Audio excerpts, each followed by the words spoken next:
Another day of a brilliant charade by the pseudo-intellectuals, and another report screaming their hearts out that India is not a good place for journalists.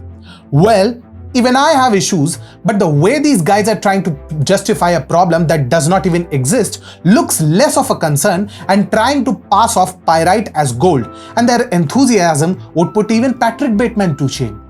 Good evening folks, this is TFIPost and I, Animesh Pandey, would like to present to you TFI's own Press Freedom Index based on our own minimalistic research and certainly more accurate than even the biggest guardians of press freedom ever known to mankind. Recently, a self-proclaimed guardian of press freedom released their Press Freedom Index, wherein India was placed at a dismal 161st place out of some 180 countries.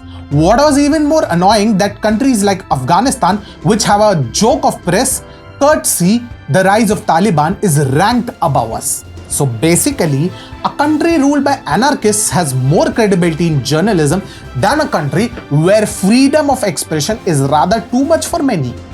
We know that such folks don't have credibility, mentally or statistically, but don't make it that obvious that people scream the quote, "Zor zor se bol ke sabko scheme bata de."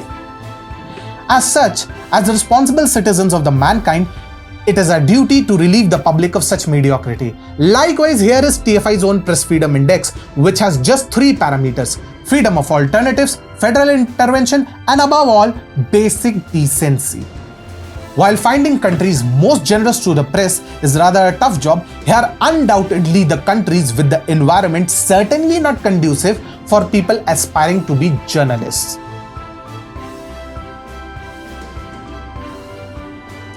Number 5 is Canada. This country is an enigma in itself. You know the parameters of democratic agencies who rate Canada highly? The PM is good looking, he's libertarian, and he kowtows to anything that these people demand. Yes. Leadership, foreign policies are issues for kids. Real leaders are determined by how woke they can be according to some think tanks. Interestingly, the same libertarianism never applies for the press circles in Canada. Anything, even a letter different than the official dictum, will be censored without notice. Take Khalistan for example. If someone regards this extremism as unhealthy for both Canada and India, they will not only be called out but possibly even cancelled. Welcome to Canada, folks. The way they have censored Fox News has also not escaped the eyes of even a novice with reference to the current geopolitics. Number 4 is UK.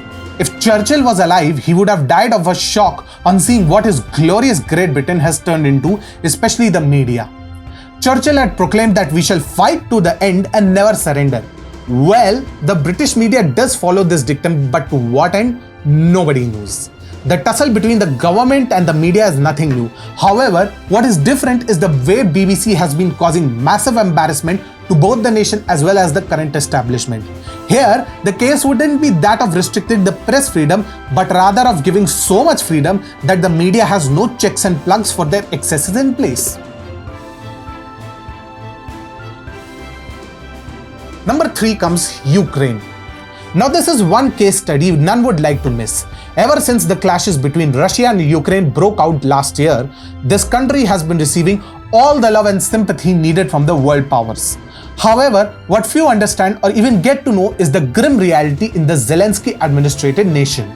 The country, in the name of being anti-Russia, actually sponsors neo-Nazi groups who would give it their all to promote anti-Semitism, apart from justifying crimes against the Russians in the name of anti-war rhetoric.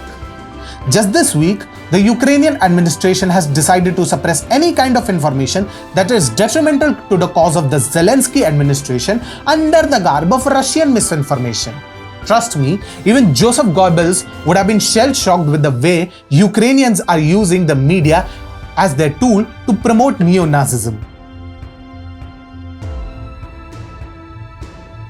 Number 2 is Ireland. Boy, if Mohammed Zubair and Prateek Sinha get a whiff of what's happening in Ireland, they'd be as eager to catch a ticket to Dublin as Sardar Khan as his homies were with respect to their Jeep. Why?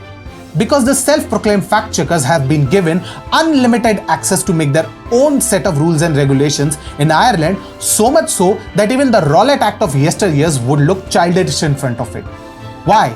Because for instance, if you share a post and that's deemed as hate speech by the Irish authorities, you shall be liable to rigorous imprisonment without any scope of appeal or even a fair trial.